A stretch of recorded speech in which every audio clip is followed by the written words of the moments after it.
লক্ষ্মীপুরে আদালত প্রাঙ্গণে আওয়ামী লীগের লিফলেট বিতরণের সময় জনতার ধাওয়ার ঘটনা ঘটেছে।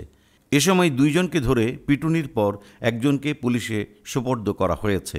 রোববার দুপুর 12টার দিকে চিফ জুডিশিয়াল ম্যাজিস্ট্রেট আদালতের নিচে এ ঘটনা ঘটে। পুলিশ, আইনজীবী ও প্রত্যক্ষদর্শীরা জানায়, আজ বেলা 11টার দিকে বৈষম্যবিরোধী ছাত্র আন্দোলনে 4 শিক্ষার্থী নিহতের মামলায় গ্রেফতার আসামিদের আদালতে হাজির করা হয়। এছাড়া অন্য কয়েকজন জামিনে থাকা আসামিও আদালতে হাজিরা দিতে আসেন। হাজিরা দিয়ে বের হওয়ার সময় আসামিরা আদালত প্রাঙ্গণে জয় বাংলা স্লোগান দিতে থাকেন।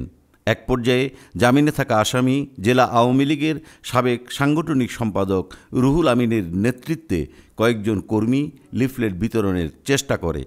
লিফলেট বিতরণের চেষ্টা করলে আদালতে থাকা উত্তেজিত জনতা তাদের ধাওয়া দেয় ও হামলা চালায়।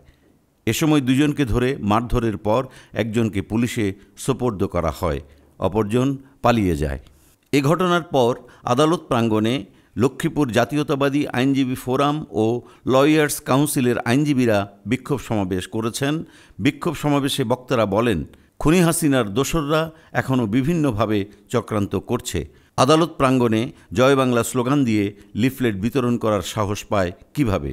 শিগগিরই জড়িতদের চিহ্নিত করে গ্রেফতারের দাবি জানান তারা।